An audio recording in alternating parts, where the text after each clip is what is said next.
আমাকে কি তুমি মন থেকে মেনে নিতে পেরেছো? তোমার মনের কোথাও কি আহিয়াত নামক মানুষটি রয়েছে মিরাত? মিরাতের বুক পুনরায় ধক করে ওঠে, তার গলা শুকিয়ে আসছে, বুকের ভেতর নীরবতার ঝড় বইছে।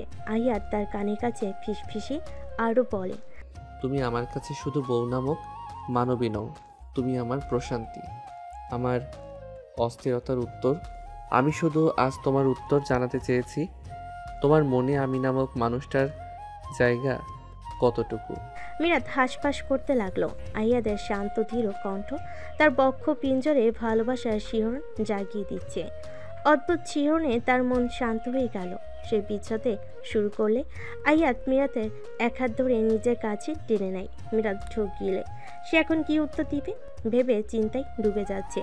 মিরাত কম্পনরত কণ্ঠে উত্তর দিল, আপনি শুধু আমার আহিয়াত, আমার মনের গহীনে আপনি পুরোটা জুড়ে রয়েছেন, এতটুকু শুধু জেনে রাখুন।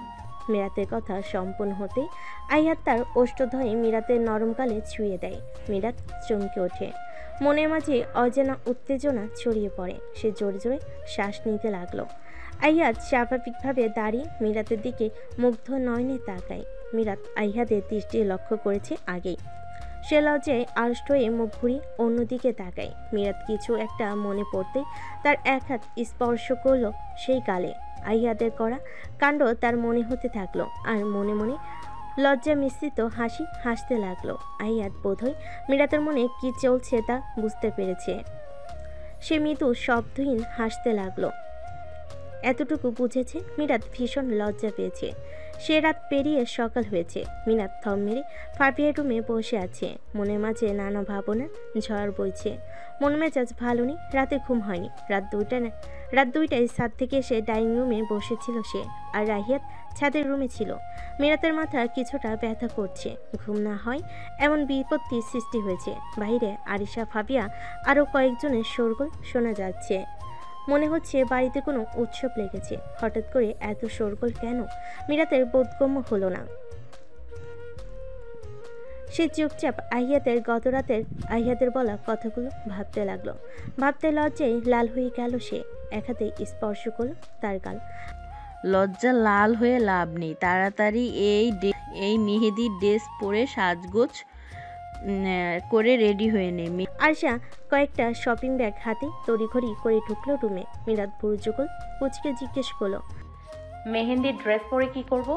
আরিশা ধপ করে বসলো বিছানায়। মিরাতের হাতে ব্যাগ ধরিয়ে দিয়ে বলল, মেহেদি অনুষ্ঠান হবে, তাড়াতাড়ি রেডি হও।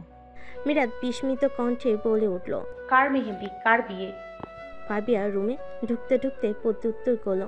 মিরাত আশ্চর্যিত হয়ে ফাবিয়ার দিকে তাকায়। ফাবিয়ার পরনে মেহেন্দির ড্রেস, পুরো ছাদ কাছে ফুল দিয়ে সাজানো হয়েছে।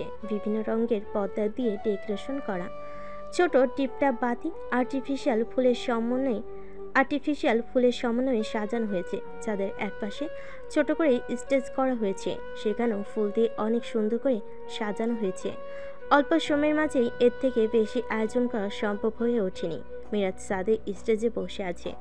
মুখশ্রী অতিশয় থমথমে। কারণ হলো গতকাল রাতে আরিশা, ফাবিয়া সহ আহিয়াতের ফ্রেন্ডরা মিলে হঠাৎ মেহেন্দি আর হলুদের অনুষ্ঠানের আয়োজন করেছে। এটা কেন তাকে বলেনি, এটাই দোষ হয়েছে। আরিশা বারবার বলছে এটা দুজনের জন্য সারপ্রাইজ ছিল। মিরাত ফাবিয়া আর আরিশার উপর রাগ করে থাকলেও মনে মনে প্রশান্তি অনুভব করেছে, কারণ আহিয়াতের বাবা মা তাকে মন থেকে পুত্রবধূ হিসাবে মেনে নিয়েছে। মিরাত শুনেছি আহিয়াতের বাবা মা এই অনুষ্ঠান করার জন্য পারমিশন দিয়েছে, আর আগামীকাল কমিউনিটি সেন্টারে তাদের বিয়ের রিসেপশনও হবে। মিরাত কখনো ভাবিনি এত দ্রুত সব কিছু ঠিক হয়ে যাবে। সে রেডি হয়ে আগে মুন্সি সাহেব, তাওহিদ সাহেব, সুরমা বেগম আর আফিয়া বেগমের সাথে কথা বলেছে। সকলে দোয়া নিয়ে তারপর মেহেন্দির জন্য ছাদে এসেছে। ফাবিয়া আর আরিশা মিরাতের একপাশের চেয়ারে বসে আছে, মুখ গোমরা করে। তারা দুজন একে অপরের দিকে তাকাচ্ছে। মিরাতের রাগ হয়েছে, তারা দুজনেই বেশ বুঝতে পেরেছে। অনেকক্ষণ ধরে রাগ ভাঙানোর চেষ্টা করো, রাগ ভাঙাতে পারছে না। মিরাতের অপর পাশে বসে হাতে মেহেদি দিয়ে দিচ্ছে আহিয়াতের ভার্সিটির ফ্রেন্ড তিহা আর আহিয়াতের আরেক ভার্সিটির ফ্রেন্ড নূর। মেহেদি দেওয়ার ভিডিও আর ছবি তুলতে ব্যস্ত। সে মাঝে মাঝে মিরাতকে নানা রকম পোজ শিখিয়ে দিচ্ছে। মিরাতও নূরের কথা মতো পোজ দিচ্ছে। মীরা, আহিয়াদের ভাইয়া আসছে। আরিশার চঞ্চল কণ্ঠস্বর কর্ণ ঘুরে প্রবেশ করতেই মিরাত দৃষ্টি ঘুরিয়ে সরাসরি সামনের দিকে তাকায়। আহিয়াতকে দেখতে পাই সে। মিরাত খেয়াল করে আজ আহিয়াত সাদা পাঞ্জাবি পরেছে, চুলগুলো জেল দিয়ে সেট করা, হাতে ব্ল্যাক ঘড়ি আর লোফার পরেছে। আজ মানুষটাকে অধিক সুদর্শন লাগছে, একদম অন্যরকম লাগছে, মনে হচ্ছে নতুন বর। মিরাতের মন ভালো হয়ে গেছে। সে মৃদু হাসে সকলের অগোচরে, দৃষ্টি নত করে মেহেদির ডিজাইনে পরিপূর্ণ হাতের দিকে তাকায়। তিহা হাতের মাঝখানে লিখেছে আহিয়াতের বউ। তা দেখে মিরাত লজ্জায় আড়ষ্ট হয়ে গেল। তার মনে হচ্ছে আজ অবশেষে শখের পুরুষের সাথে নতুন জীবনের সূচনা হতে চলল। মিরাত আজ অজানা সুখের আদলে জর্জরিত। আহিয়াত অপলক তাকিয়ে আছে মিরাতের দিকে। মিরাতের হলুদ শাড়ির আভা ছড়িয়ে পড়েছে তার চোখ জুড়ে। মুখে হালকা সাজসজ্জার সূক্ষ্ম ছোঁয়া মিরাতকে আরো মোহময়ী করে তুলেছে। গোলাপ আর রজনীগন্ধার গহনায় পরিপূর্ণ নতুন বইয়ের মতো লাগছে। আহিয়াত মিরাতকে এই রূপে দেখে এক মুহূর্তের জন্য স্থির হয়ে গেছে। তার চোখে মুগ্ধতার মিরাতের অপরূপ ছবি ফুটে উঠেছে। মিরাতের মুখে স্নিগ্ধ সৌন্দর্য, যা থেকে দৃষ্টি স্বর্ণ অসম্ভব হয়ে পড়েছে তার। মনে মাঝে তীব্র অনুভূতি দৃঢ় হচ্ছে। এক দৃষ্টিতে তাকিয়ে থাকে আহিয়াত। হৃদয় হরণী স্নিগ্ধ রূপে আহিয়াত আজ এলোমেলো হয়ে গেছে। তার নজর গেল মিরাতের কৃষ্ণবর্ণীয় চুলগুলোর দিকে। চুলগুলো বেনি করে রাখা, তবুও চুল কোমর ছাড়িয়েছে। পুরো চুল জুড়ে রজনীগন্ধা আর গোলাপ ফুল দিয়ে সাজানো। আহিয়াত যেন তা দেখে ফিদা। সে এক হাতে তার বুকের বাম পাশ চেপে ধরল। তীব্র গতিতে হার্টবিট করছে। শান্ত দৃষ্টি তার, তবুও সেই চোখে গাঢ় অনুভূতি প্রকাশ পাচ্ছে। চোখের চাহনি এতটাই তীক্ষ্ণ যা ভালোবাসা আর ভালো লাগার প্রতিচিত্র প্রকাশ করতে ব্যস্ত হয়ে পড়েছে। আহিয়াদের ফ্রেন্ড তালহা আর ঈশান আহিয়াদের পাশে দাঁড়িয়ে সবকিছু অবলোকন করলো। তারা নিঃশব্দে হাসতে লাগলো। যে ছেলে কখনো কোনো মেয়ের দিকে এমন হাঁ করে তাকিয়ে থাকে না, আজ সেই ছেলে এমন তাকিয়ে আছে ভাবতেই অবাক লাগছে। এর মাঝে তাদের মাঝে নিহাল উপস্থিত হয়। আহিয়াতকে হাঁ করে মিরাতের দিকে তাকিয়ে থাকতে দেখে গলা খাকারি দেয়, কিন্তু আহিয়াদের কোনো হেলদোল দেখা দিল না। নিহাল আহিয়াদের কাজ চাপড়ে বলে হেসে উঠল, ব্রো কন্ট্রোল, এভাবে তাকিয়ে থাকলে মানুষ অন্য কিছু ভাববে। নিহালের কণ্ঠস্বর শুনে আহিয়াত দৃষ্টি ফিরিয়ে ভুরু যুগল কুচকে নিহালের দিকে তাকায়। ভ্রুক্ষেপহীন ভাবে বলে ওঠে, চিল ব্রো, আমি আমার বউয়ের দিকে তাকিয়ে আছি। কে কি ভাবলো আই ডোন্ট কেয়ার। নিহাল কিটকিটে হেসে বলল, দুদিন এই বউ কই ছিল? বাড়ির কাউকে বিয়ের কথা না বলে চুপচাপ ঘাপটি মেরেছিলি। আহিয়াত বাঁকা হেসে বলল, কেন বলিনি তা খুব শীঘ্রই জানতে পারবি। ঈশান হেসে বলল, আরে এসব বাদ দে, তাড়াতাড়ি ভাবির কাছে যা, ভাবি তোর জন্য ওয়েট করছে। তালহা আর নিহাল ও তাল মিলে একসাথে বলে উঠল, তাড়াতাড়ি ভাবির কাছে যা, ভাবি তোর জন্য ওয়েট করছে। আহিয়াত বন্ধুদের পেছনে ফেলে পা বাড়ালো স্টেজের দিকে। ফাবিয়া আর আরিশা মিরাতের পাশ থেকে উঠে আহিয়াতকে বসার জন্য জায়গা করে দিল। আহিয়াত গিয়ে মিরাতের পাশে বসে পড়ল। মিরাত তখনই আহিয়াতের দিকে তাকালো। আহিয়াতও মিরাতের দিকে তাকানোতে দুজনের চোখাচোখি হয়ে গেল। নূর মিরাত আর আহিয়াতের সেই দৃশ্য ক্যামেরা বন্দি করলো একটু, হেসে বলল, একদম পারফেক্ট ছবি এসেছে। আমি ভাবতেও পারিনি আহিয়াদের চয়েস এত ভালো হবে। নিহাল এসে নূরের পাশে দাঁড়ালো, ভাব নিয়ে বলে, আমার ভাইয়ের চয়েস একদম ফার্স্ট ক্লাস। নূর তেরা স্বরে বলল, তাই নাকি মিস্টার? নিহাল পাঞ্জাবির হাতা গুটাতে গুটাতে বলল, ইয়েস মিস নূর। আমার সাথে ফ্লার্ট করছেন? একদম নয়, এমনি কথা বলছি। আর কে? নূর আর কিছু না বলে নিহালকে ইগনোর করে আহিয়াত আর মিরাতের ছবি নিতে লাগলো। তিয়ার মেহেদি দেওয়া শেষ হয়ে গিয়েছে। সকলে মিরাত আর আহিয়াতের সাথে বেশ কিছু ছবি তুলল। হলুদের অনুষ্ঠান শেষ করে সকলে মিলে নাচ গান আর আবির খেলায় প্রস্তুতি নিতে লাগলো। মিরাত আমাকে ইগনোর করছো কেন? আইয়াদের এমন কথা শুনে মিরাত বিস্মিত নয়নে তাকায়, অবাক হয়ে বলে। আমি কোথায় আপনাকে ইগনোর করছি? আইয়াদ গম্ভীর কণ্ঠে বলে উঠল। এই যে এতক্ষণ ধরে তোমার পাশে বসে আছি, অথচ কথা বলছো না। মিরাত লজ্জা মিশ্রিত হেসে বলল। কি বলবো? থাক, কিছু বলতে হবে না। রাগ করলেন বুঝি? না, রাগ করিনি। একটা কথা বলবো? বলো। আপনাকে আজ হ্যান্ডসাম লাগছে অনেক। মেয়েদের থেকে দূরে থাকবেন কিন্তু। এখানে সবাই আমার পরিচিত। তুমি কি নূর আর তিহার থেকে দূরে থাকতে বলছো? একদম সঠিক ভেবেছেন। Are you jealous Mrs Ahiyat? No. Aiyad মিরাতের কথা শুনে হেসে ফেল। মিরাত চুপচাপ মাথা নিচু করে বসে আছে। ফাবিয়া, আরিশা, নিহাল আর আইয়াদের বন্ধু মহল স্টেজ থেকে কিছুটা দূরে দাঁড়িয়ে কে কি পারফরমেন্স করবে তা প্ল্যান করছে। আইয়াদ সকলের অগোচরে টেবিলে থাকা হলুদের বাটি থেকে কিছুটা হলুদ হাতে মাখিয়ে নেয়। মিরাতকে উদ্দেশ্য করে শান্ত কণ্ঠে বলে। মিরাত, লুক এট মি। মিরাত অতি শান্ত কণ্ঠস্বর শুনে মুখ উঠিয়ে আইয়াদের দিকে তাকায়, অপেক্ষা করতে থাকে আইয়াদ কি বলে তা শোনার জন্য। কিন্তু আইয়াদ কিছু বলে না, নীরব হয়ে রয়। তার হলুদের রাঙ্গা হাত অকমরসাৎ মিরাতের গাল ছুঁয়ে দেয়। হলুদের আস্তরণ লেপটে যায় গাল জুড়ে। মিরাত চমকিত নয়নে তাকায় আইয়াদের দিকে। আইয়াদ বিমুগ্ধতায় ডুব দিয়েছে। চোখ জুড়ে মিরাতের মোহনীয় সৌন্দর্য বিরাজ করছে। মিরাত তা লক্ষ্য করেছে। সে আশপাশে তাকিয়ে সকলের অবস্থান দেখে নেয়। সকলে নিজ নিজ কাজে ব্যস্ত। মিরাত লজ্জা ভুলে আচমকা এক কাজ করে বসলো। তার হলুদ রাঙ্গা গাল আইয়াদের গালে ছুঁয়ে দিল। মিরাতের এহেন কাণ্ডে আইয়াদ হতভম্ব হয়ে যায়। সে অবিশ্বাস্য দৃষ্টি ফেলে মিরাতের দিকে। তার সব কিছু বিস্ময়কর মনে হলো। মিরাত তখনও মিটিমিটি হাসছে। আইয়াদ বিস্মিত কণ্ঠে বলে উঠল। এটা কি ছিল? মিরাত মিহি কণ্ঠে বলে উঠল। লাভ টাচ। গত রাতের পাওনা শোধ করলাম। আইয়াদ ভুর নাচি বাঁকা হেসে বলল। পুরোপুরি শোধ হয়নি। পরবর্তী স্টেপ, আমার গালে তোমার অধরের স্পর্শ পেলে পুরোপুরি শোধ হবে। মিরাত সরু চোখে তাকাই আইয়াদের দিকে। ভাই বিশ্বাস কর, আমরা কিছু দেখিনি আর ছবিও তুলিনি। নূরের কণ্ঠস্বর কর্ণকুহরে প্রবেশ করতে মিরাত আর আইয়াদ সামনে তাকায়। সবাইকে মিটিমিটি হাসতে দেখে কিছুটা বিব্রতকর পরিস্থিতিতে পড়ে যায় মিরাত। তবে আইয়াদের মাঝে হেলদোল নেই। সে তো মিরাতের রিয়াকশন দেখার জন্য অপেক্ষা করছে। মিরাতের লজ্জায় মরিমরি অবস্থা।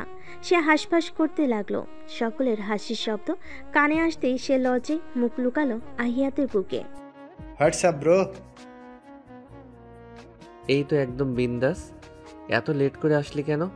আইয়াদ ঢাকা ভার্সিটি এরিয়াতে ফ্রেন্ড সার্কেল নিয়ে ঘুরতে এসেছে। ঘুরতে আসা বাহানা মারত। মূল কারণ জেহফিলের সাথে দেখা করা। জেহফিল একটু আগে এসেছে। তার এখন ভার্সিটির এরিয়ার একটা রেস্টুরেন্টে এসেছে। আহিয়াদের সাথে নিহাল সহ তালা আর ঈশান এসেছে। জেহফিল আহিয়াদের কথার প্রতি উত্তরে প্যান্টের পকেট থেকে ফোন বের করে একটা ভিডিও অন করে বলল। এইটার জন্য দেরি হয়েছে? আহিয়াদ উচ্ছ্বসিত কণ্ঠে বলে উঠল। ওহ গ্রেট, ফাইনালি পেয়ে গেছি। গত বছর জেনির কাছে আমার পেন ড্রাইভটা রেখে গিয়েছিলাম। থ্যাঙ্কস গড, জেনি চেক করে দেখেনি। এটা চেক করলে তো ভিডিওগুলো দেখে ফেলতো, আর তখন কোনো প্রমাণ থাকতো না। আজ পেন ড্রাইভ থেকে নিয়ে ওর থেকে নিয়ে ভিডিও ফোনে ট্রান্সফার করে তারপর তোর কাছে এসেছি। প্রমাণ অ্যারেঞ্জ করতে আবারও অনেক টাইম লাগতো যদি জেনে যেত। যাই হোক, থ্যাঙ্কস ব্রো আমাকে ভিডিওটার কথা বলার জন্য। হোয়াটসঅ্যাপে ভিডিও সেন্ড করে দিস। জটিলতার কারণে আসতে অনেক দেরি করে ফেললাম, না হলে আরও আগেই ভিডিও দিতে পারতাম। এক্ষুনি তোর ফোন দিয়ে দিচ্ছি। চল হাইওয়েতে গাড়ি নিয়ে চক্কর দিয়ে আসি। অনেক দিন ধরে ফ্রেন্ডরা মিলে এনজয় করা হয় না। চল। আইয়াদ আর তার ফ্রেন্ড সার্কেল রেস্টুরেন্ট থেকে বেরিয়ে গেল।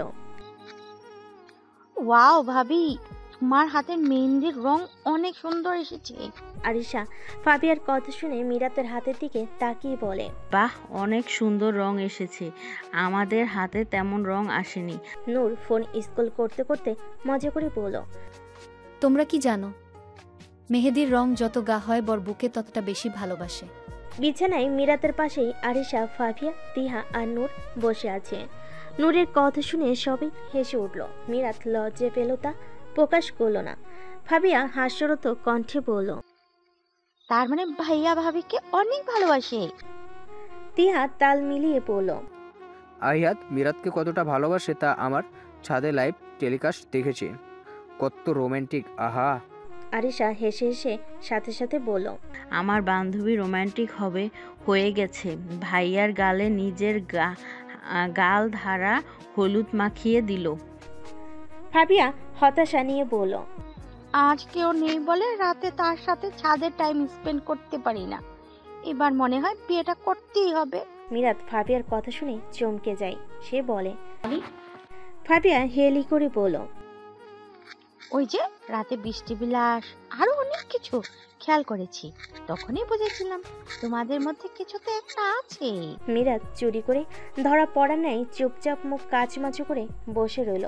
নূর বলল, আমি তো ভাবতেই পারিনি আহিয়াদ এমন ছুপা রুস্তাম বের হবে। একদিনের মধ্যে বিয়ে করে সোজা বাড়িতে চলে আসলো। ফাবিয়া প্রতি উত্তর করল, আমরাও ভাবিনি। আজ মিরাত আর আহিয়াদের রিসিপশন।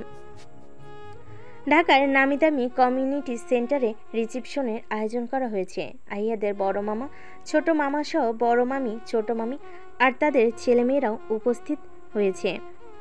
স্টেজে চুপচাপ বসে আছে মিরাত। লাল খয়েরি শাড়ির ভাঁজে তার সৌন্দর্যের গভীরতা ফুটে উঠেছে। মাথার উপরে লাল নীল সোনালি কারুকাজের দোপাট্টা আভিজাত্যের পরশ বুলিয়ে তার মুখ বেয়ে অর্ধেক ঢেকে রেখেছে। বাকি অংশে লাজুক সৌন্দর্যের আবির্ভাব। তার পরনে সোনালি গহনাগুলো মঞ্চের আলোর প্রতিফলনে ঝলমল করছে। প্রতিটা অলংকার তার সৌন্দর্য আরও কয়েকগুণ বাড়িয়ে দিয়েছে। মুখে হালকা মেকআপ যা তার স্বাভাবিক রূপকে মিলান না করে বরং আরও উজ্জ্বল করেছে। মেহেদি গাঢ় রঙে রাঙ্গা তার হাত দুটি সোনার বালা আর লাল চুড়ির সঙ্গে সুরেলা সামঞ্জস্য গড়ে তুলেছে। কপালের মাঝখানে সোনার টিকলি রূপের পরিপূর্ণতায় শেষ স্পর্শ দিয়ে রাজকীয় বৌরূপে রমণীর উজ্জ্বল সৃষ্টি করেছে। মিরাতের কাজল রাঙ্গা চোখে লাজুকতা অথচ বড্ড গভীর, যা বলার অপেক্ষা রাখে না। যে মনের ভেতর কত আবেগ উতলে উঠছে। ভালো লাগা, ভালোবাসার অনুভূতির আবরণে নিজেকে ছাড়িয়ে নিয়েছে। মুখে লাজুক হাসির রেখা ফুটে উঠেছে। সেই হাসির কারণ নীরব অপেক্ষার দৃশ্য। অর্ধাঙ্গ নামক প্রিয় মানুষটির আগমনের জন্য প্রতিটা মুহূর্ত তার কাছে যেমন দীর্ঘায়িত হয়ে যাচ্ছে। মিরাতের এই রূপ, এই ভাব, এই সাজগোজ নয়, অপেক্ষায় মত্ত সে আহিয়াদ নামক মানবটিকে এক পলক দেখার জন্য। স্টেজে বসে সে ভালোবাসা আর স্বপ্নের প্রতীক্ষায় নিজের পুরো সত্তাকে রাঙিয়ে তুলেছে। হাই মিরাত, কেমন আছো? হঠাৎ পরিচিত কণ্ঠস্বর শুনে মিরাত কিছুটা চমকে উঠল। সামনের দিকে তাকাতেই সে জেনির হাস্যরত মুখ কুচি দেখে। অদ্ভুত সেই হাসি। জেনিকে দেখা মাত্রই তার মুখ থমথমে হয়ে গেল। সে খেয়াল করলো জেনি আজ বেশ সাজগোজ করে এসেছে। অনেকটা খুশি লাগছে দেখতে। মিরাত জেনির এহেন ব্যবহারে ভীষণ অবাক হয়। দুদিন আগেও জেমি আহিয়াতকে না পেয়ে অসুস্থ হয়ে গিয়েছিল। আজ দিব্যি তার সামনে দাঁড়িয়ে হাসছে। তার মনে একটা প্রশ্ন শুধু ঘুরপাক খাচ্ছে, জেনিকে এখানে কে আসতে বলেছে? জেনি পাশে একজন সুদর্শন যুবক দেখতে পেল। ফর্মাল ড্রেস আপ পরে আছে, মুখে কেমন গাম্ভীর্য ভাব। তা দেখে মিরাতের ভুরু কুঁচকে গেল। মিরাত থমথমে গলায় প্রত্যুত্তর করল, আলহামদুলিল্লাহ ভালো আপু, আপনি কেমন আছেন? জেনি হাসলো, মলিন মুখে বলল, যেমন দেখছো ঠিক তেমনই আছি, তোমাকে অনেক সুন্দর লাগছে আজ। মিরাত জোরপূর্বক হেসে বলল, ধন্যবাদ। জেনি আশেপাশে তাকালো। চোখ দুটো তার কাঙ্ক্ষিত পুরুষটিকে খুঁজতে লাগলো, কিন্তু চোখে পড়ল না। বরাবরের মতো আশাহত হলো সে।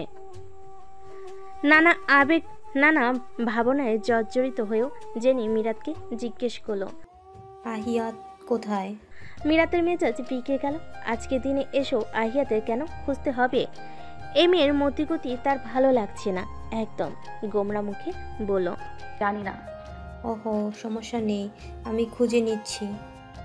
এই জেনি আপু কেন এসেছে আর তোকে কি জিজ্ঞেস করছে? মিরাত অগ্নিশর্মা হয়ে বলল, তোর আহিয়াত ভাইকে খুঁজছিল। বিয়ে করেও বর নিয়ে শান্তি নেই। এই মেয়ে এসে আমার বরটাকে নিয়ে টানাটানি শুরু করে দিয়েছে। ফাবিয়া ক্রুদ্ধ হয়ে বলল, এই পেতনিকে আবার কে রেখেছে? ওই পেতনিকে আপনার ভাই ডাকছে মিস। অপরিচিত কারোর কণ্ঠস্বর কর্ণকুহরে প্রবেশ করতে ফাবিয়া চুপ হয়ে গেল। সে সরু চোখে তাকায় সেই ব্যক্তির দিকে। ফর্মাল লুকে একজন যুবককে দেখে কপালে তার বেশ কয়েকটা ভাঁজ পড়ে। কৌতূহলী দৃষ্টি ফেলে জিজ্ঞেস করে, আপনি কে? জৌফিল বেশ ভাব নিয়ে উত্তর দেয়, মেহফিল তাজবিদ আমার নাম, আহিয়াদের ফ্রেন্ড। ফাবিয়া কিছুটা অস্পষ্ট শুনল। মুখ কুঁচকে সরু দৃষ্টিতে অবলোকন করে বলল, তাজ্জব, এইটা আবার কেমন নাম? দেশে কি আর কোনো নাম ছিল না? আপনার বাবা মা আপনার নাম তাজ্জব কেন রাখলো? আরিশা আর মিরাত হেসে উঠল ফাবিয়ার কথা শুনে। জেউফিল খুব খুব করে কেসে উঠল। এই মেয়ে তার নামে 14টা বাজিয়ে দিয়েছে একদম। কি অদ্ভুত শুনছে।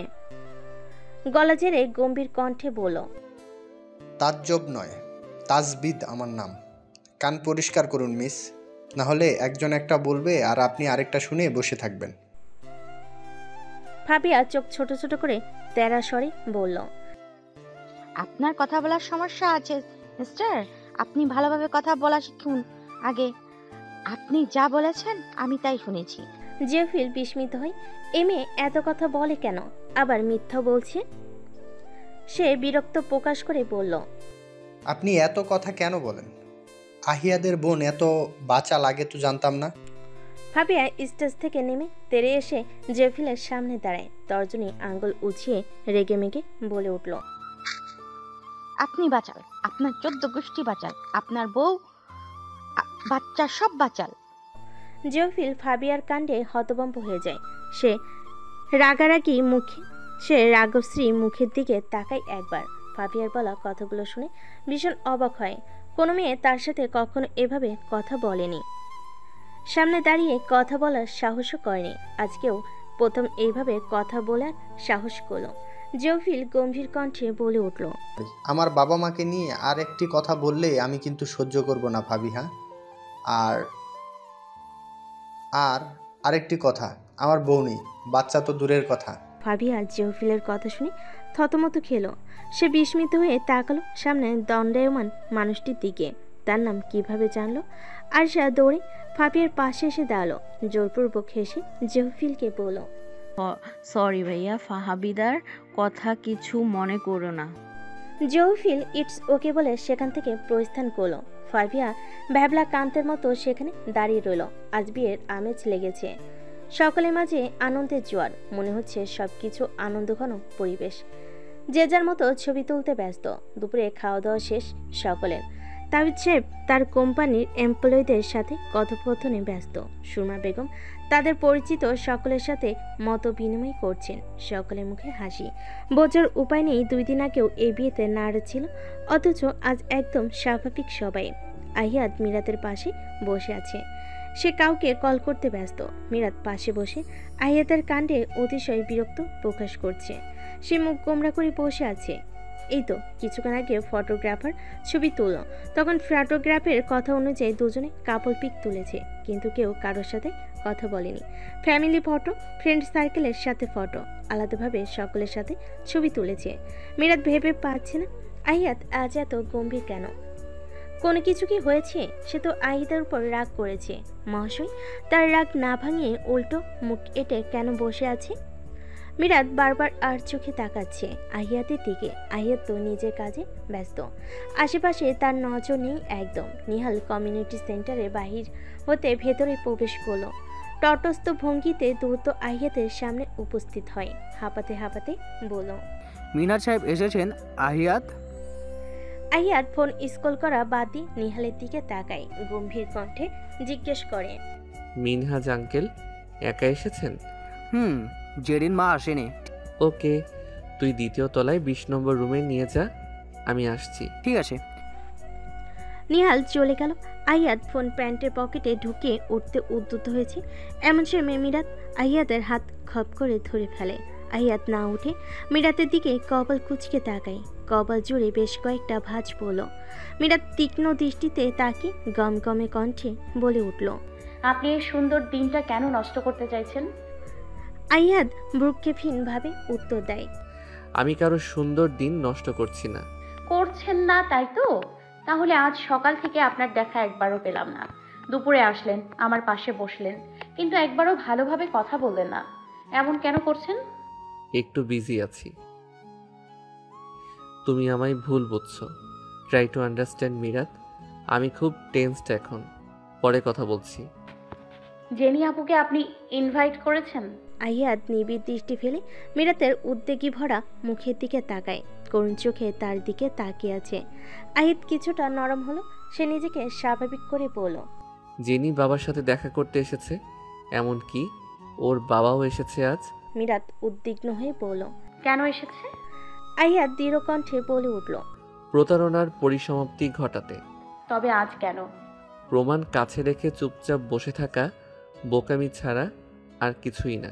মিরাত শান্ত চাহনিতে আহিয়াদের দিকে তাকায়। আজ সবকিছু ঠিক থাকলেও অনেক কিছু এলোমেলো। আহিয়াদের আজ অপরিচিত মনে হচ্ছে কেন? গতকাল রাত থেকে আহিয়াদ তাকে এক প্রকার এড়িয়ে চলছে, আজও তেমন। মিরাতের মন আজ ভীষণ অশান্ত। সে এলোমেলো দৃষ্টি ফেলে আশেপাশে তাকায়। দীর্ঘশ্বাস টেনে মিলান কণ্ঠে বলে, আজ ভীষণ ভয় লাগছে। হঠাৎ অস্থিরতায় ডুবে যাচ্ছি আমি। আপনাকে আমি চিনতে পারছি না, কিছু বলতে পারছি না। কি চলছে আপনার মস্তিষ্কে? বারবার এসব ভাবনা থেকে নিজেকে দূরে রাখতে চাইছি, অথচ আপনি এই মস্তিষ্কের পুরোটা জুড়ে বিরাজ করেন। তাহলে তাহলে ভাবনা তো আসবেই। আইয়াদ চমৎকার হাসে, তীক্ষ্ণ দৃষ্টিতে অবলোকন করে বলল, অদ্ভুত বিষয় কি জানো, তুমি আমায় চেনো, অথচ আসল আমিটা কি সেটাই বুঝতে পারোনি। আমি আগুন কাছে আসলে পুড়ে যাবে, আর দূরে থাকলে উপশম অনুভব করবে। যদি প্রণয়ের দহনে সিক্ত হও তাহলে বুঝে নিও তুমি এই আমিতে আসক্ত। আইয়াদ মিরাতের হাত থেকে নিজের হাত তৎক্ষণাৎ ছাড়িয়ে নেয়। সে বসা থেকে উঠে দাঁড়ায়। এক পলক মিরাতের দিকে তাকে মৃদু হেসে পা বাড়ায় দ্বিতীয় তলার দিকে।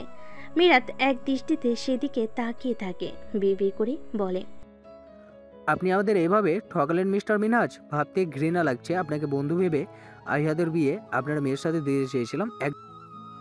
আপনি আমায় ভুল বুঝছেন তহিদ সাহেব। আমরা আপনাকে ঠকাতে চাইনি। একদম চুপ করুন। এবার বুঝেছি কেন আপনার মেয়েকে আমাদের ফ্যামিলিতে পাঠাতে চেয়েছিলেন। আপনি আর আপনার মেয়ে দুজনেই ফ্রড। ওই ভিডিওটা মিথ্যে। সব সত্যি।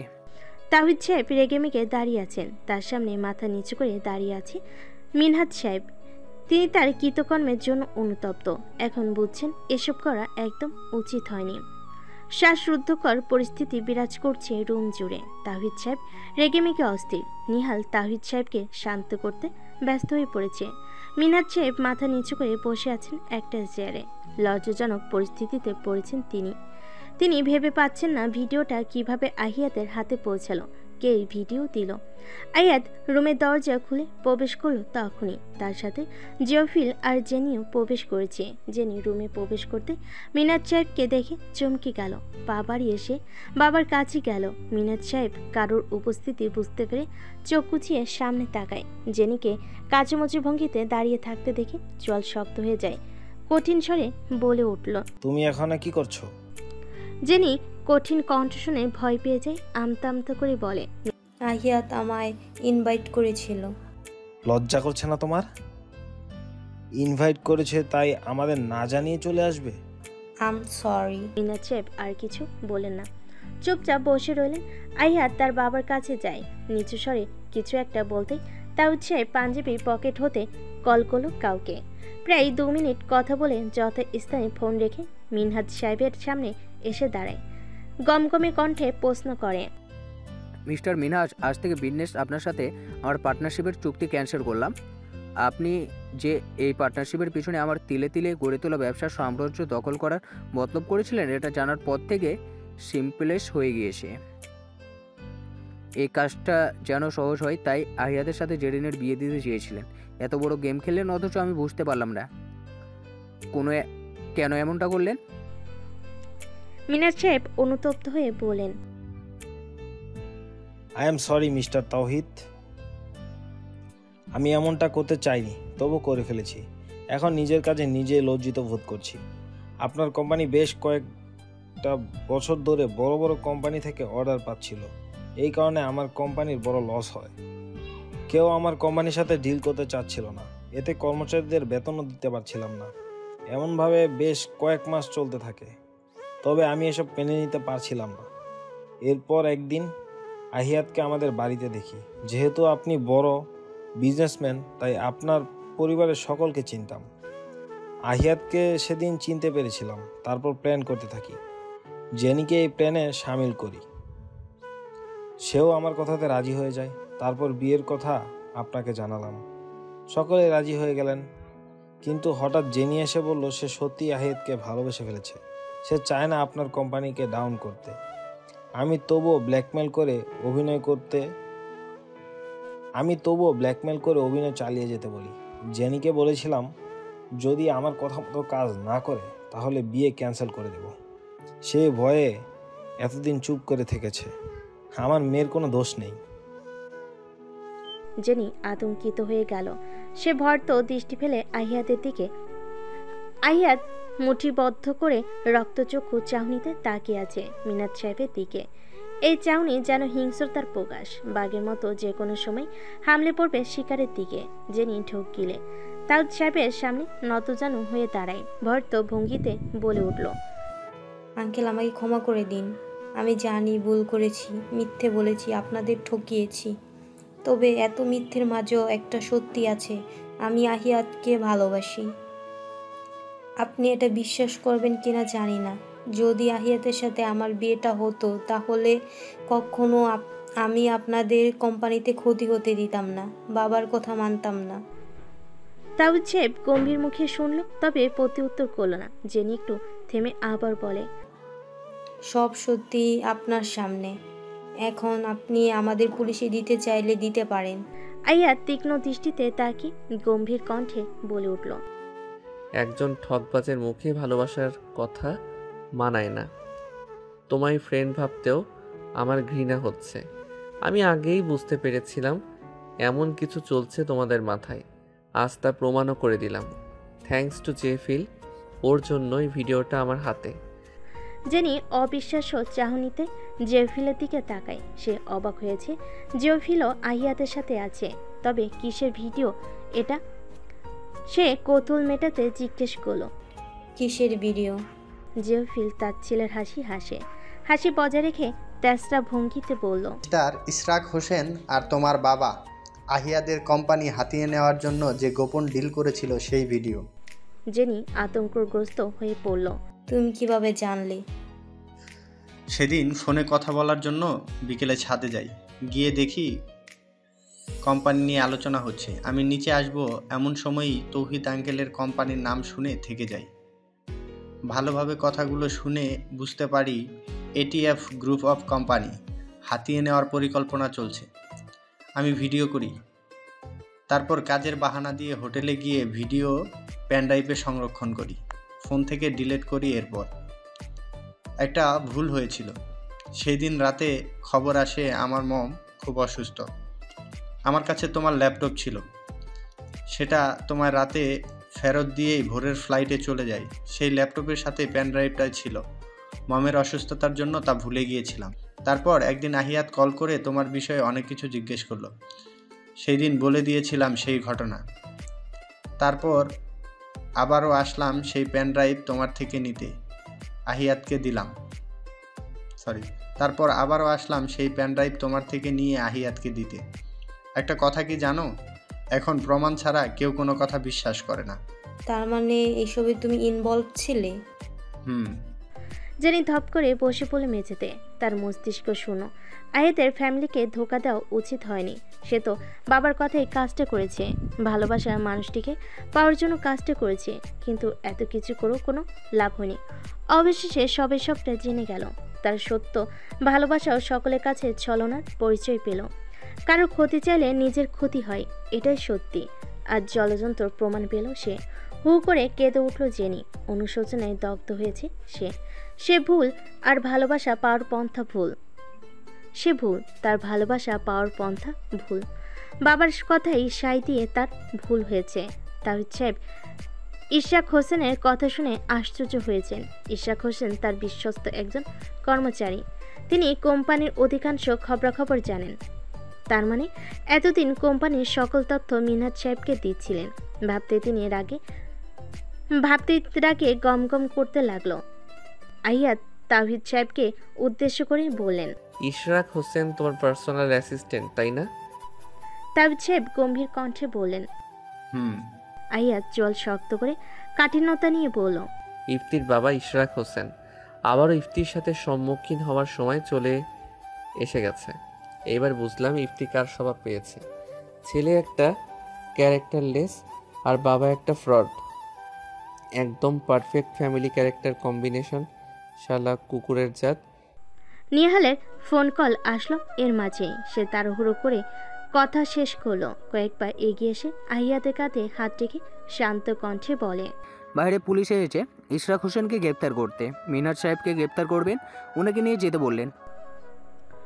উক্ত কথাটি শোনা মাত্রই মিনহাজ সাহেব দ্রুত দরজা খুলে বাহিরে চলে গেলেন। সবাই হতবাক হয়ে গেল। আহিয়াত, তাওহিদ সাহেব আর নিহাল পিছু পিছু ছুটল। জেনি পুলিশ আসার কথা শুনে আরো জোরে জোরে কাঁদতে লাগলো। আজ তাদের ভুলের জন্য সবকিছু শেষ হয়ে গেল। আর যদি তার প্রতারণার রাস্তায় না থাকতো তাহলে সবকিছু অন্যরকম হতো। জেফিলের হঠাৎ খারাপ লাগলো জেনির কান্না দেখে। সে দু কদম এগিয়ে হাঁটু গেড়ে বসলো জেনির পাশে। দৃঢ় দৃষ্টিতে তাকালো কন্দনরত রমণীর মুখ পানে। শান্ত কণ্ঠে বলল, আজ আবারও কাঁদছ, কিন্তু আমার সাধ্য নেই তোমার চোখের পানি মুছিয়ে দেওয়ার।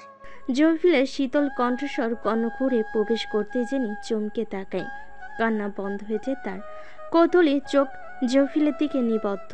কম্পনরত কণ্ঠে বলে, জেফিল কন্দনরত মুখশ্রীতে দৃষ্টি নিবদ্ধ করে বলল, আহিয়াতকে পাওয়ার আনন্দে কেঁদেছিলে, আজ সব কিছু হারিয়ে কাঁদছ। অথচ আমি 2 বছর থেকেই কাঁদছি। সেই কান্না কাউকে দেখায়নি, সেই কান্না কেউ দেখেনি, সেই আহাজারি কেউ শোনেনি। শুধু আমি গুমরে গুমরে মরেছি। তুমি বলেছিলে আহিয়াতকে তুমি ভালোবাসো। সেদিন আমি থমকে গিয়েছিলাম, আমার সমস্ত জগৎ থমকে গিয়েছিল। জানো যেদিন তুমি সেই কথা বলেছিলে আমায়, সেই দিন আমি তোমায় বিয়ের প্রপোজাল দিতে এসেছিলাম। অথচ তুমি আমায় তার আগেই সারপ্রাইজ দিয়ে দিয়েছিলে। আমি কিছু বলিনি, বুঝতেও দেইনি আমি তোমায় ভালোবাসি। সেই ভঙ্গ হৃদয় নিয়ে এতটা দিন নিজেকে স্বাভাবিক রেখেছি, চুপ করে সরে গিয়েছি, তোমায় আমার অনুভূতি বুঝতে দেইনি। এসব কি বলছো জেফিল? আমায় ভালোবাসো? এটা কিভাবে সম্ভব? তুমি তো আমার ফ্রেন্ড। 4 বছর আগে থেকেই তোমাকে ভালোবাসতাম, তবে এখন হয়তো আর বাসি না। চেয়েছিলাম তুমি তোমার ভালোবাসার মানুষকে নিয়ে সুখে থাকো, কিন্তু তোমার প্রতারণার জন্য তাকে হারিয়ে ফেলেছো। ভালোবাসার মানুষকে কখনো পণ্যের সাথে তুলনা করো না। ভালো থাকো। জেফিল উঠে দাঁড়ায়। দ্রুততার সহিত সে রুম থেকে বেরিয়ে যায়। জেনির চোখ টলমল করছে। কন্দনরত কাতর কণ্ঠে বলল, যে আমাকে চেয়েছে আমি তার হইনি, আর আমি যাকে চেয়েছি তাকে আমি পাইনি। আপনার চোখ লাল কেন? আপনি কি কাঁদছেন? সমুধুর কণ্ঠস্বর শুনে জেফিল সরু চোখে সামনে তাকায়। ফাবিয়াকে দেখতে পায় সে, তবুও প্রতিক্রিয়াহীন চুপচাপ 3য় তলার করিডরে দাঁড়িয়ে থাকে। ফাবিয়া বেশ অবাক হয় এমন আচরণে। কিছুক্ষণ আগেও যে মানুষটি তার সাথে একরকম ঝগড়া করছিল, এখন সে একদম নিশ্চুপ। ফাবিয়া দুহাতে লেহেঙ্গা ধরে এগিয়ে আসলো জেফিলের দিকে। সামনাসামনি দাঁড়িয়ে ভ্রু বাঁকিয়ে জিজ্ঞেস করলো, এত চুপচাপ কেন? গার্লফ্রেন্ডকে মিস করছেন? জেফিল সামনের দিকে তাকিয়ে গম্ভীর কণ্ঠে বলল, আমাকে ডিস্টার্ব করো না, তুমি চলে যাও। ফাবিয়া অবাক হয়ে বলল, আমি আপনাকে কখন ডিস্টার্ব করলাম? আপনার কি হয়েছে জিজ্ঞেস করেছি শুধু। একা থাকতে দাও প্লিজ। একাই তো আছেন, এবার বলুন আপনার চুল লাল কেন? লাল পানি খেয়েছেন নাকি? চুপ করো বেয়াদব মেয়ে, আমি এইসব ছুঁয়েও দেখি না। তোমায় বলছি আমায় একা থাকতে দিতে, অথচ তুমি বাচালের মতো কথা বলেই চলেছ। জিওফিলের রাশভারী গলায় চমকে ফাবিয়া ভয় পেয়ে যায়, ভয়ে কান্না করে দেয়। তখনই জিওফিলের মেজাজ বিগড়ে যায়, দাঁতে দাঁত চেপে নিজেকে শান্ত করে বলে, আমার সামনে নাক টেনে টেনে কাঁদবেন না, কান্না থামাও। ফাবিয়ার রাগ হয় কিন্তু প্রকাশ করে না, কন্দনরত কণ্ঠে বলল, আপনি একটা বদলুক। আইনো, এবার চুপ করো আর নিচে যাও। অভদ্র লোক আপনি। আমি এখানেই থাকবো, আপনি এখানে না থাকতে চাইলে চলে যান। এত জেদ? হ্যাঁ, আমার অনেক জেদ। জিওফিল দীর্ঘশ্বাস টানে, তীক্ষ্ণ দৃষ্টিতে তাকায় ফাবিয়ার দিকে। কাঁদতে কাঁদতে চোখ লাল করে ফেলেছে, চোখের কাজল পানিতে ধুয়ে গাল বেয়ে পড়ছে। কিছুটা খারাপ লাগলো জিওফিলের, শান্ত কণ্ঠে বলে, আমার চোখ লাল হওয়ার কারণ ভালোবাসা আর ঘৃণার প্রতিফল। যাকে ভালোবাসতাম তাকে কি সহজেই ঘৃণা করা যায়। ফাবিয়া এমন কথা শুনে কান্না বন্ধ করে দেয়, অশ্রুভেজা চোখে অবিশ্বাস্য ভঙ্গিতে জিওফিলের দিকে তাকায়, বিস্মিত কণ্ঠে বলে, আপনার মতো কাঠখোট্টা মানুষেও গার্লফ্রেন্ড আছে? জিওফিল অদ্ভুত হেসে বলল, একতরফা ভালোবাসা বোঝো? সেই একতরফা ভালোবাসার দহনে পুড়েছি। তাহলে তাকে বলছেন না কেন? কারণ এখন তাকে ভালোবাসি না। আপনার কথা বুঝতে পারছি না, কি বলতে চাইছেন? সে অন্য কাউকে ভালোবাসে। এই কারণে তাকে ঘৃণা করেন? না, সে প্রতারণা করেছে। ফাবিয়ার কিছু মাথায় ঢুকছে না। সে প্রতারণা করেছে? বেশ কিছুক্ষণ ভেবেও বুঝতে পারল না, আমতা আমতা করে বলল, আসলে বুঝতে পারছি না, আপনি কি বলছেন? জিওফিল গম্ভীর কণ্ঠে বলল, বুঝতে হবে না। ফাবিয়া বিরক্তি প্রকাশ করে বলল, আমার কপালে যেন একতরফা ভালোবাসার কাহিনী না ঘটে। জিওফিল শুনল, প্রতি উত্তর করল, অ্যারেঞ্জ ম্যারেজ করে নিও, তাহলে এইসবের চক্করে পড়বে না। ফাবিয়া চমকে উঠল, নিজেকে স্বাভাবিক করে বলে, এটাই ভালো আইডিয়া। আপনিও আর ওই একতরফা ভালোবাসার চক্করে পড়বেন না। মায়ের পছন্দ মতো সুন্দরী মেয়ে দেখে বিয়ে করে ফেলুন। আর শুনুন, এমন মনমরা লাল চোখ দেবদাসের মানায় না, কিন্তু আপনাকে মানায় না। আপনাকে ঝগড়ুটে কাঠখোট্টা গম্ভীর রূপে ভালো লাগে, সেই রূপে ফিরে আসুন দ্রুত। ফাবিয়া কথাটা বলেই তড়িঘড়ি সেখান থেকে চলে গেল। জিওফিল বিস্মিত হয়ে ঠাই সেখানেই দাঁড়িয়ে রইল। এই মেয়ে একটু আগে কাঁদছিল, অথচ এখন অ্যাডভাইস দিয়ে চলে গেল। অদ্ভুত মেয়ে। সন্ধ্যার পরে রিসেপশনে কার্যক্রম শেষে সকলে আহিয়াদের ফ্ল্যাটে এসেছে, কিন্তু আজকেও থাকবে না, কারণ ছুটি নেই। আহিয়াদের বড় মামা, ছোট মামা, মিরাতের মা সহ সকলে রাতে নিজেদের গন্তব্যে রওনা দিয়েছে। অতিথিদের মধ্যে শুধু জিওফিল, আরিশা আর নিহাল রয়েছে। কিছুক্ষণ আগেও ফ্ল্যাটটা মানুষে পরিপূর্ণ ছিল, অথচ এখন নীরব আর শূন্য। আজ সারাদিন সকলেই উপর বেশ ধকল গিয়েছে, যে যার মতো রেস্ট নিতে ব্যস্ত।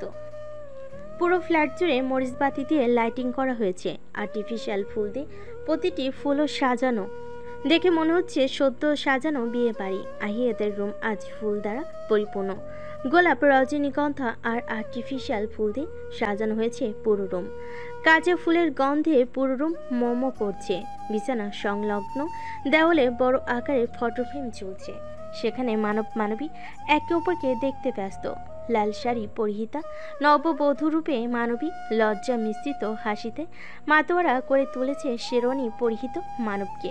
মানবটি সেই হাসিতে মুগ্ধ হয়ে তাকিয়ে আছে। কমিউনিটি সেন্টারে সদ্যতলা ছবিটি 1 ঘন্টার মধ্যে স্থান পেয়েছে কপতির রুমে। লক্ষণীয় বিষয় হলো ছবিটির এক কোণে ইংরেজি অক্ষরে লেখা আওয়ার ফরএভার স্টার্ট হেয়ার। অসাধারণ সেই বাক্যটুকু। বিছানায় লাল খয়েরি মখমলি চাদর, বিছানার মাঝখানে গোলাপের পাপড়ি দিয়ে হার্ট শেপ আঁকানো, তার মাঝখানে A&M ফরএভার লেখা। সেই লেখার পাশে দুটো লাল গোলাপ আর একটি ছোট্ট আকৃতির বক্স দৃশ্যমান। তার পাশেই ছোট্ট সাদা ফুল আর গোলাপ দ্বারা তৈরি একজোড়া গাজরাও রয়েছে। বিছানার পাশে ছোট্ট টেবিলটায় ক্যান্ডেল জ্বলছে বেশ কয়েকটি। রুমের জানালা খোলা থাকলেও পর্দা দিয়ে পুরোটা ঢাকা। সেই পর্দার সাথে ফেরি লাইট জ্বলছে একটু থেমে থেমে। টিপটাপ বিভিন্ন রকমের আলো রুমের সৌন্দর্য দ্বিগুণ বাড়িয়ে তুলেছে। ফাবিয়া মিরাতকে নিজ হাতে সাজিয়েছে, তবে বেশি সাজ নয়, একদম হালকা সাজ। গোলাপি রঙের জামদানি শাড়ি আর হাতে কানে গলায় হালকা কারুকাজের গহনা পরিয়েছে। আরিশা মিরাতের লম্বা ঘন চুলগুলো স্টাইল করে বেঁধে খোপা করে দিয়েছে, আর কয়েকটা গোলাপও গুজে দিয়েছে সেই খোপায়। মিরাতের সাজসজ্জা শেষ হয়েছে। আরিশা মিরাতকে আয়নায় এনে দেখালো কেমন সাজিয়েছে। মিরাত শুধু হাসলো দেখে, কিন্তু কিছু বলল না। আরিশা আয়না রেখে দিল। তারপর সে আর ফাবিয়া মিলে মিরাতকে নিয়ে আহিয়াদের রুমের দিকে গেল। প্রথমে ফাবিয়া নিজের রুমে দরজা খুলে ভিতরে ঢুকলো, তারপর মিরাত আর আরিশা ঢুকলো। আচানক ফুলের গন্ধ পেতেই মিরাত ভালোভাবে রুমের দিকে তাকালো। তাকাতেই বিস্ময়ে তার চোখ বড় বড় হয়ে গেল। ফুল দিয়ে এত সুন্দর করে রুম সাজানো দেখে সে হতবাক। দেখে মনে হচ্ছে কোনো ফুলের রাজ্যে চলে এসেছে। মিরাত পুরো রুম চোখ বুলিয়ে দেখে নিল একবার, তারপর বিস্মিত কণ্ঠে বলে উঠল, এত সুন্দর করে রুম কে সাজিয়েছে? ফাবিয়া মিরাতের অবাক হওয়া মুখশ্রী দেখল, তারপর মুচকি হেসে বলল। ফাবিয়ার কথা মতো মিরাত দেওয়ালের দিকে তাকায়। আহিয়াত আর তার একটা ছবি ঝুলছে। এটা দেখে আরও বেশি অবাক হলো। মিরাতের মনে পড়ে আজকের বিকেলের কাহিনী। পুলিশ ইফতির বাবা আর জেনির বাবাকে গ্রেপ্তার করেছে। জেনিকেও জিজ্ঞাসাবাদ করার জন্য নিয়ে গেছে। কমিউনিটি সেন্টারে সকলে অবগত হয়েছে কেন তাদের গ্রেপ্তার করা হয়েছে। প্রথম থেকে পুরো কাহিনী শুনেছি। সেখানে উপস্থিত মেহমানগণ সকলে সব শুনে হতভম্ব হয়ে গেছে। মীরাতও অবাক হয়েছে। তখন জেনিকে চোখের সামনে দেখে তার রাগ লাগছিল। মনে হচ্ছিল একদম ঠিক করেছে আহিয়াত জেনিকে বিয়ে না করে। সেই ওই ঠকবাজ মেয়ের জন্য কষ্ট পাচ্ছিল, ভাবতেই রাগ হচ্ছিল। সে সময় শুনতে পাই আহিয়াত কাউকে ফোনে কোনো ছবির কথা বলেছে। তাহলে এই ছবির কথাই বলছিল। মিরাত তুই বিছানায় বস, আমরা বাহিরে যাচ্ছি তো। আরিশার কথা শুনে মিরাতের ধ্যান ভাঙে। আরিশার দিকে তাকিয়ে বলে, আহিয়াত না আসা পর্যন্ত এখানেই থাক, বসে বসে গল্প করি। আরিশা ব্যস্ততা দেখিয়ে বলল, ওর কাছে থাকলে আমার বড় লস হয়ে যাবে, তুই থাক, আমরা গেলাম। আরিশা কথা সম্পূর্ণ করতে ফাবিয়াকে টেনে নিয়ে বাইরে চলে গেল। সাথে সাথে দরজা বন্ধ করে দিল। মিরাত চুপচাপ বিছানার কাছে এগিয়ে গেল, পা উঠিয়ে বসলো বিছানার এক পাশে তাকাতে চোখ পড়ল গোলাপ ফুলের পাপড়ি দিয়ে আঁকানো হার্ট শেপের ভেতরে লেখা দিকে। ফাবিয়া আর আরিশা আহিয়াদের রুমের সামনে পায়চারি করছে, অপেক্ষা করছে আহিয়াত কখন আসবে তার জন্য। দুজন প্ল্যান করেছে টাকা না দিলে রুমে ঢুকতে দিবে না। প্রায় আধা ঘন্টা হয়ে গেল, এখনো আহিয়াদের আসার নাম নেই। ফাবিয়া আর আরিশা বেজায় বিরক্ত হলো। দুজনে আর দাঁড়িয়ে থাকতে না পেরে ধপ করে বসে পড়ল মেঝেতে। মন ভার করে অপেক্ষা করতে লাগলো। সময় 10:35। আহিয়াত বাহির হতে এসেছে, তার সাথে নিহাল আর জিওফিল রয়েছে। এতটা দেরি হয় কারণ কমিউনিটি সেন্টার থেকে সরাসরি তারা পুলিশ স্টেশনে গিয়েছিল। সেখানে গিয়ে কেস ফাইল করেছে। তারপর নানা ঝামেলা পুহিয়ে তারপর এসেছে। তারা তিনজনে বেশ ক্লান্ত। আয়াত ক্লান্ত ভঙ্গিতে এসে নিজের রুমের সামনে গিয়ে দাঁড়ালো। ফাবিয়া আর আরিশাকে নিচে বসে গল্প করতে দেখে কপাল কুঁচকে গেল। এরা তার রুমের সামনে বসে করছে কি? জিওফিল আর নিহালেরও একই অবস্থা হয় আরিশা আর ফাবিয়াকে দেখে। আয়াত গম্ভীর কণ্ঠে বলে উঠল, তোরা দুজন মেঝেতে বসে কি করছিস? হঠাৎ কারো কণ্ঠস্বর শুনে ফাবিয়া আর আরিশা চুপ হয়ে গেল। সামনে তাকাতেই আহিয়াতকে দেখতে পাই। দুজনে তাড়াতাড়ি দাঁড়িয়ে যায়। ফাবিয়া হেসে আহিয়াতের সামনে হাত মেলে ধরে বলে, তাড়াতাড়ি আমাদের পাওনা মেটাও। আহিয়াত কপাল কুচকে শুধালো, কিসের পাওনা? আরিশা আর ফাবিয়া মিটমিটিয়ে হেসে একসাথে বলল, টাকা না দিলে রুমে যেতে দেব না। আহিয়াত ভুরু বাকি বলল, আরিশা তোকে গতবার 15,000 দিয়েছি, এবার আর দিতে পারবো না। ফাবিয়া মুখ গোমরা করে বলল, আমাদের তো দাওনি। আমাদের? আর কার কথা বলছিস? নিহাল ভাইয়া। আহিয়াত তীক্ষ্ণ দৃষ্টিতে তাকায় নিহালের দিকে। নিহাল কিছু শোনেনি এমন ভাব করে অন্যদিকে তাকিয়ে রয়। আইয়াত বুঝলো টাকা না দিলে রুমে যেতে দেবে না। শরীর তার ক্লান্ত, ভীষণ ফ্রেশ হতে হবে দ্রুত। অধৈর্য সহিত বলল, কত লাগবে?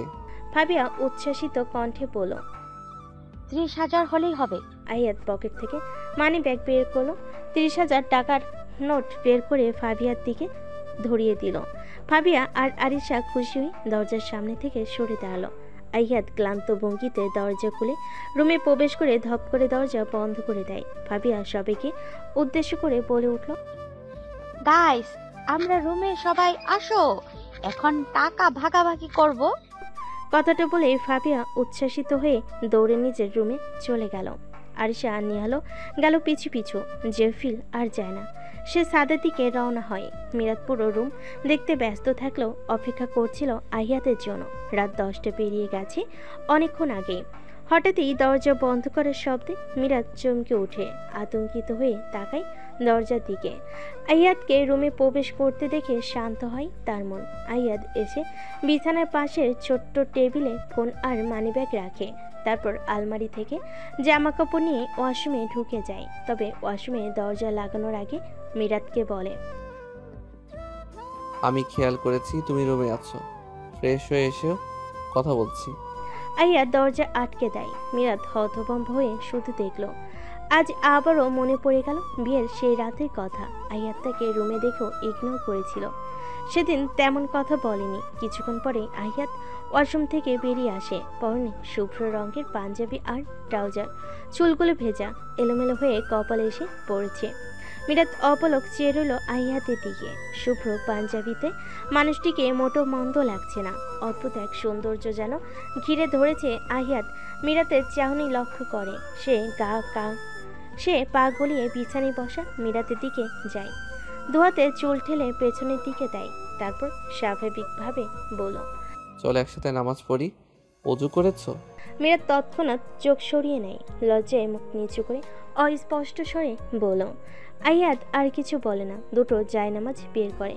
মিরাত বিছানা থেকে নেমে আসে। আইয়াদ তার হাতে জায়নামাজ ধরিয়ে দেয়। মিরাত মাথায় আঁচল টেনে সুন্দর করে মাথা ঢেকে নেয়। তারপর দুজনে একসাথে নামাজ পড়তে শুরু করে। কিছুক্ষণ আগে নামাজ শেষ করেছে দুজনে। মিরাত বিছানায় বসে আছে চুপচাপ। তবে তার দৃষ্টি আহিয়াতের দিকে। মূলত কি কাজ করছে তা দেখতে ব্যস্ত। আইয়াদ মিরাতের সামনে বসে আছে, হাতে তার একটা ছোট্ট বক্স। আইয়াদ মিরাতকে উদ্দেশ্য করে বলল, হাত এই দিকে দাও। মিরাত আইয়াদের কথা মতো হাত বাড়ায়। আইয়াদ সেই বক্স থেকে আংটি বের করে মিরাতের হাতে পরিয়ে দেয়। সোনার আংটি তার হাতে অনেক ভালো মানিয়েছে, ডিজাইনটাও অনেক সুন্দর। মিরাতের হাতে জলজল করছে। আংটিটির দিকে তাকিয়ে ওষ্ঠ প্রসারিত করে বলল, অনেক সুন্দর হয়েছে, নিশ্চয়ই এটা আপনার পছন্দের। আয়াত কিছুটা অবাক হয়ে বলে, কিভাবে বুঝলে? মিরাত সরাসরি আইয়াদের চোখে চোখ রাখে, মৃদু হেসে বলে, বুঝে গেলাম। আইয়াদ সরু চোখে তাকায়। মিরাত তখনও হাসছে। সে আংটি দেখে বুঝে ফেলেছিল এটা আইয়াদ তার জন্য কিনেছে। আইয়াদ বিছানার উপরে থাকা বক্সটি হাতে নেয়। মিরাত ভুল কুচকায়। এ বক্সে আবার কি আছে? কৌতূহল দমাতে না পেরে জিজ্ঞেস করলো, এটা কি? আইয়াদ আর কিছু না বলে হঠাৎ উঠে দাঁড়ায়। মিরাতের মাথা থেকে আঁচল নামিয়ে দেয়। মিরাত চমকে যায়, কিছুটা ভয় পায়। ওখান থেকে সরে যাবে এমন সময় ভেসে এলো স্নিগ্ধ শান্ত স্বর, নড়াচড়া না করে চুপচাপ বসে থাকো, আমি যা করছি করতে দাও। ডোন্ট ডিস্টার্ব মি বউ। বউ শব্দটি শ্রবণ হতেই মিরাত চুপ হয়ে গেল। মনে হচ্ছে শীতদারা দিয়ে শীতল স্রোত বয়ে গেল। গলা শুকিয়ে কাঠ হয়ে আসছে। কিছুটা ভয় আর অদ্ভুত অনুভূতির মিশ্রণে সে কাবু। বুকের মধ্যে ধকধক করছে। আয়াত বক্স হাতে হোয়াইট গোল্ডের একটা চেন সাথে লকেট রয়েছে, সেটি বের করলো। লকেট হার্ট শেপের, তার মাঝে এ লেখা। সে আস্তে ধীরে সযত্নে মিরাতের গলায় পরিয়ে দেয়। তারপর শান্ত কণ্ঠে বলে, আমার তরফ থেকে ছোট্ট একটা গিফট তোমার জন্য। আমায় যতদিন ভালোবাসবে ততদিন নিজের কাছে সযত্নে রেখে দিও। মিরাত সেই লকেটে হাত রাখে। আহিয়াদের কথায় কিছু একটা ছিল, বুকে যেন নীরব ঝড় বয়ে গেল। সে এলোমেলো দৃষ্টিতে তাকায় আহিয়াদের দিকে। আহিয়াত বসেছে তার সামনে। অতি স্বাভাবিক আর শান্ত ভঙ্গিতে তার দুহাতে গাজা পরিয়ে দিচ্ছে। মিরাত অশান্ত ভঙ্গিতে শুধালো, আপনি লাস্টের কথাটা অমনভাবে কেন বললেন? আইয়াত গাজা বাঁধা শেষ করে স্বাভাবিকভাবে বলল। কিভাবে বলেছি? মিরাত বিষণ্ণ মনে বলল, ওইভাবে না বলে যদি বলতেন সারা জীবন ভালোবাসার চিহ্ন হিসেবে যত্নে রেখে দিতে, তাহলে আমি স্বাভাবিকভাবে নিতাম। আপনার বলা কথায় মনে হচ্ছে আমি হয়তো সময় দেখে কয়েক বছর ভালোবাসবো আপনাকে, তারপর দুজনে আলাদা হয়ে যাব। আইয়াত গলা খাদে নামিয়ে বলল, আমি জানি তুমি কখনো আমায় ছেড়ে যাবে না। তুমি বুঝতে ভুল করেছো। বলেছি যতদিন আমায় ভালোবাসবে ততদিন আগলে রেখো। তুমি আমায় সারা জীবন ভালোবাসলে আমার দেওয়া চিহ্নটাও সারা জীবন আগলে রাখবে। বুঝেছো বউজান? মিরাত দুদিকে মাথা নাড়িয়ে ইশারা করে বুঝেছে। আইয়াত মজা করে বলল। রিটার্ন গিফট কই আমার? মিরাত অবাক হয়ে বলল, আমি তো জানি বর বউকে গিফট দেয়। আমি নিয়ম একটু চেঞ্জ করলাম, রিটার্ন গিফট দাও। মিরাত পড়েছে ভীষণ বিপাকে। সে তো কোনো গিফট কিনেনি। আহিয়াতের দিকে মুখ গোমরা করে ভাবতে লাগলো কি দেওয়া যায়। তার চোখ পড়ল বিছানার উপর থাকা দুটো গোলাপের উপর। সে হাতে তুলে নিল। তখনই মিরাত ফুল দুটো হাতে নিয়ে আহ্লাদিত হয়ে আহিয়াতের দিকে তাকিয়ে বলল, আপনার গিফট। আহিয়াত দুষ্টামি স্বরে বলল, এমনভাবে নয়, গোলাপ দিলে কি বলতে হয় সেটা বলে দাও। মিরাত মেকি রাগ দেখিয়ে বলল, বলবো না। তোমার গিফট তুমি রাখো তাহলে। আরে রাগ করছেন কেন? আপনি বুঝবেন না কেন? আমার ভীষণ লজ্জা লাগছে। আমার সামনে লজ্জা পেয়ে লাভ নেই, দ্রুত বলে ফেলো। I can't wait. মিরাত দুবার শ্বাস টেনে নিল। স্থির করলো সে আজ বলবে। কণ্ঠনালী কাঁপছে ভীষণ, হাত পা ঠান্ডা হয়ে যাচ্ছে। বুকের মাঝে মনে হচ্ছে ঢাকঢোল পেটাচ্ছে, মনে হচ্ছে কোনো যুদ্ধ করতে যাচ্ছে। ওষ্ঠ ভিজিয়ে নেয়, মুঠোবন্দি গোলাপ আহিয়াতের দিকে বাড়িয়ে দেয়। চোখ বন্ধ করে দ্রুততার সহিত আওড়ায়, আই লাভ ইউ আহিয়াত। আমি আপনাকে ভীষণ ভালোবাসি। আপনি কি আমার সারা জীবনের সুখ দুঃখের সাথী হতে প্রস্তুত? আহিয়াত মিরাতের হাত থেকে ফুল নিয়ে নেয়। সতৃষ্ণ নয়নি তাকিয়ে প্রত্যুত্তর করে, আই লাভ ইউ টু বউজান। আমিও আপনাকে ভীষণ ভালোবাসি। যেদিন কবুল বলে আপনাকে আপন করেছিলাম ঠিক সেদিন থেকে সারা জীবন আপনার পাশে থাকার ওয়াদায় নিজেকে আবদ্ধ করে নিয়েছিলাম। মিরাত চোখ খুলে তাকায়। আপনি সম্বোধন মিরাতকে মুগ্ধ করলো। সে কখনো আহিয়াতের মুখে আপনি সম্বোধন শোনেনি। আহিয়াত মুগ্ধ নয়নি তার দিকে তাকিয়ে আছে। সে চাহনি তীক্ষ্ণতায় মিরাত আর তাকিয়ে থাকতে পারল না, নজর ঘুরালো। ভালোবাসা কি আমার জানা নেই, তবে আমার কাছে ভালোবাসা হলো কোনো অচেনা মানবীর অশ্রুসিক্ত চোখের চাহনিতে হঠাৎ থমকে যাওয়া। আহিয়াত কিছুটা মৌন রইল, তারপর আবারও বলল, তোমার অশ্রুসিক্ত চোখের চাহনিতে এক মুহূর্তের জন্য থমকে গিয়েছিলাম। সেই চাহনি আজও ভুলতে পারিনি। চোখ বন্ধ করলেই সেই দৃশ্য চক্ষুপটে ভেসে ওঠে। মিরাতের মাঝে অদ্ভুত দোলাচল দেখা গেল। সে অশান্ত ভঙ্গিতে তাকালো।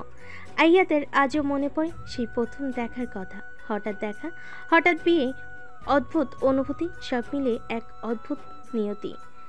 এই ভালোবাসা ও হঠাৎ করেই হয়ে গেছে। সে কি প্রথম দেখে ভালোবেসেছিল? না, হয়তো অশ্রুসিক্ত নয়, মলিন মুখশ্রী, ভগ্ন হৃদয় আর অজানা কষ্টের জর্জরিত মেয়েটাকে দেখে হঠাৎ চোখ থমকে গিয়েছিল। হয়তো ভালো লাগা, নয়তো ভালোবাসা, এই দুই সমীকরণে কোথাও সে আটকে গিয়েছিল। তবে ভাবিনি নিয়তি মিরাতকে জীবন সঙ্গিনী রূপে সার জীবনের জন্য তার জন্য ঠিক করে রেখেছে। মিরাত অশান্ত ভঙ্গিতে শুধালো, আগে কখনো আমায় বলেননি কথাগুলো, তবে আজ কেন বলছেন?